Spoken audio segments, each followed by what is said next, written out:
under a ton in weight, 5-speed manual gearbox, a 1.6 litre 4-cylinder engine, and in this 5th generation, for what would be for the very last time, rear-wheel drive. See how it sounds.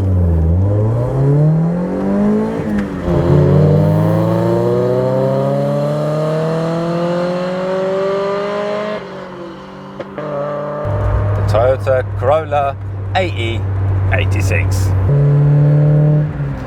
In 2025, this is a recipe that's becoming increasingly harder to find, not without a premium or diving into cars and classics. Anyway, don't let the fact that beneath its skin is very much a Toyota Corolla fool you into thinking that this is or was a cheap and cheerful option. With some loose research back in 1985, in today's money, this would have cost you best part of £40,000. But this AE86 was a cult hero. It is the everyday man's car because it's a Toyota Corolla under its skin. This is part of the lineage of the most popular nameplate of all time. Over 50 million of them have been built across 12 generations, and in that time it's morphed from a compact saloon to a hatch to an estate and the SUV that we know of today. Coupes were a mainstay of the range for decades, and this one from the 5th generation was the last to send its power to the rear wheels. Its actual name is the Corolla Coupé, but you probably know it as the AE86. Both are correct. Just like how it's right to refer to a certain German car as an E46 and an M3. If the name sounds like a model code, that's because it is. A stands for the engine family, E stands for Corolla, obviously. The 8 refers to the 5th generation Corolla, and the 6 represents the model derivative. In this case, a rear-wheel drive coupe, it's probably easier just to call it the AE86. 40 years on, and you can see why this car was such a hit. It's remarkably easy to drive. It's simple and a joy to operate. The clutch, it feels fair in weight and in feel. There is only one stalk on the steering column, the indicator, which some nations will argue is on the right side. The right side. And of course, there is its ability to rev all the way past 7,000 revs, making all the right noises while sucking air.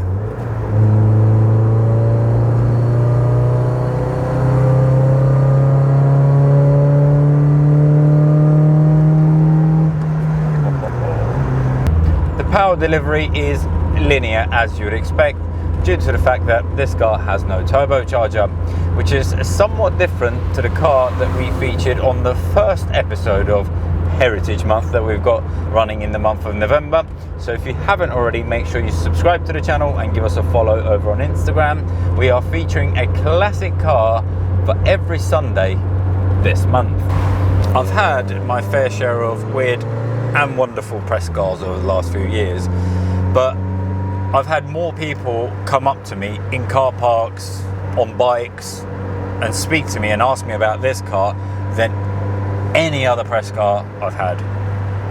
So it got me thinking, why don't I take the car to a classic car show and just see its pull factor? Okay, perhaps it wasn't quite a show per se, but I managed to find a local classic meet on a Sunday.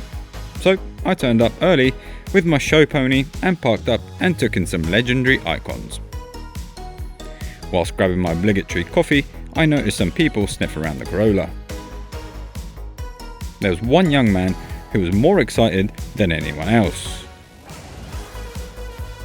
He knew exactly what it was, and its facial expressions will tell you.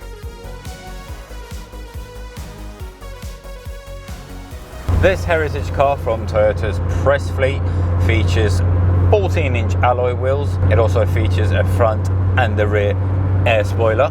Thank you very much. And we have a personal favourite of mine, the romantic halogen headlights. Why are they romantic? Well, they remind me of candle-lit ambiance. And rack and pinion steering, which in true fashion provides a nice bit of accuracy, feel, and nice bit of weight when you show it some bends. Considering this car's 40 years old, the feedback that you get from the steering, well, it's rather quite marvelous. There is of course no power steering, no servo on the brakes, no ABS, no ESP, zero aids in fact. So you get a real and true sense of a mechanical grip. There are some modifications that's been done to this car, but we'll get onto those in just a few moments. The end result of all that is not only do you have a car that's fun and engaging and characterful and just a joy to drive, but it's a car that appeals to the caveman in all of us.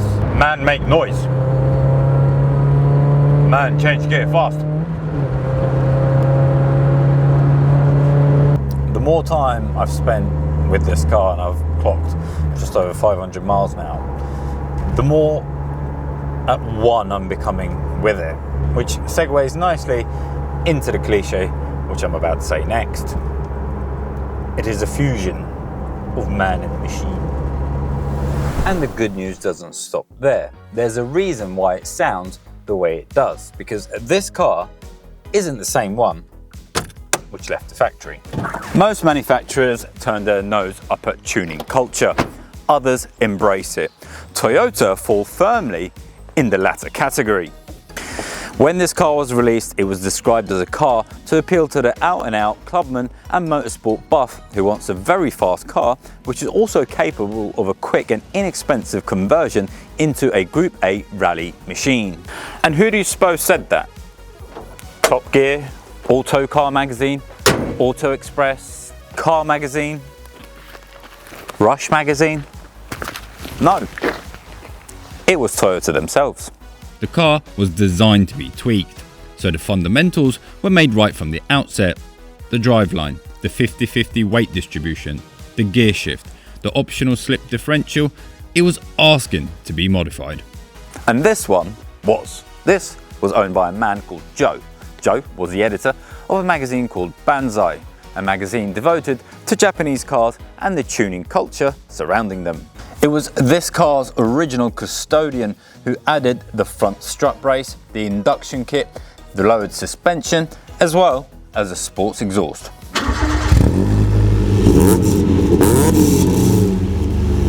Whilst the stock car in the UK had about 120 horsepower, with all these modifications, I'd hazard a guess it was somewhere between 160 to 180 brake horsepower.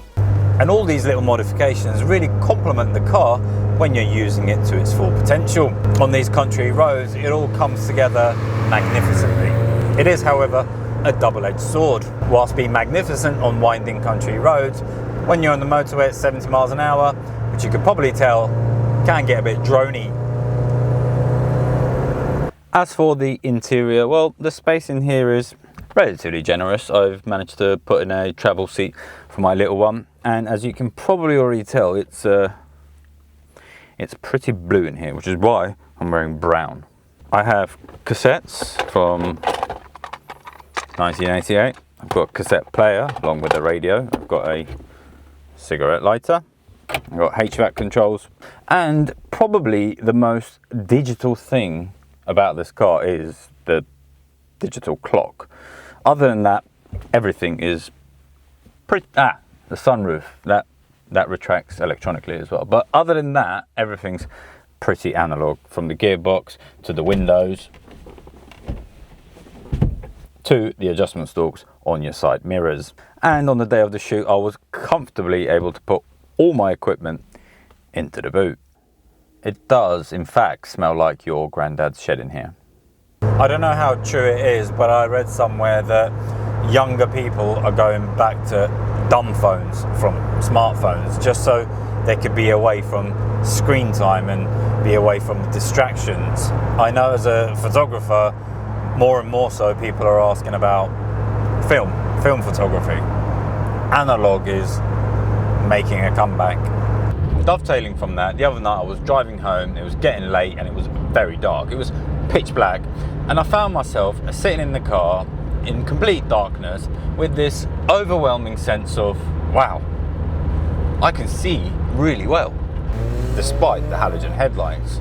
It got me thinking about a fundamental flaw with modern cars. And I'm going to back it up with science. However, I'm not an expert in this field, so just let me know if I'm onto something here, guys, in the comment section. See, in modern cars, you have your instrument cluster, which is a screen. You have your infotainment screen, which is a screen. And you have your HVAC system, a screen. And now you even have a passenger screen. And despite night modes and dark modes, these screens, along with ambient lighting, are still quite bright. And if I've learned anything from school, is that if there's a source of light, your pupils get smaller to let less light in. But when you're in darkness, your pupils enlarge to let more light in. So when I was sitting in here in pitch black, other than the gentle glow from the clock and my instrument cluster and the HVAC system, so my pupils were probably the size of pennies and I could see really well. I'm talking from experience. I'm telling you, there's something there. Something worth highlighting, right? This is a 40-year-old car, and it feels so. There's vibrations, there's creaking, and there's rattles coming from within the cabin, which is perfectly in line given the age of the car. But what doesn't feel so is the engine and the gearbox. It feels bulletproof.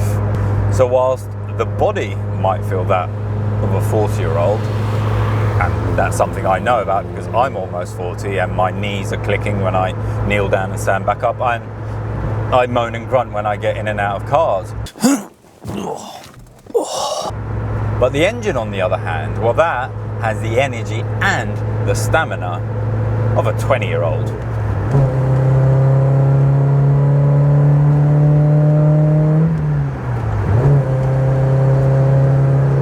Some cars, no matter how hard they try, can't escape their underpinnings. According to some people, usually ones who've never driven one, a TT is just a Golf. Ultimately, the AE86 is still a Corolla, but it just goes to show, when engineered correctly, how a mass market car can be the basis for some great models, regardless of this car's age. When you have the steering, the balance, the power delivery, and the fun factor of a car like this one, it's no surprise why it's become a bit of a cult hero. A classic and, in my opinion, somewhat of a underrated tuner icon. It may be the Toyota for the everyday man, but good luck finding one. That's it for this video. Thank you very much for watching, and if you haven't done so already, make sure you subscribe to the channel. We're only halfway through our Heritage Month. Remember, there's a classic car for every Sunday in the month of November. Thanks for watching, and I'll see you guys next week.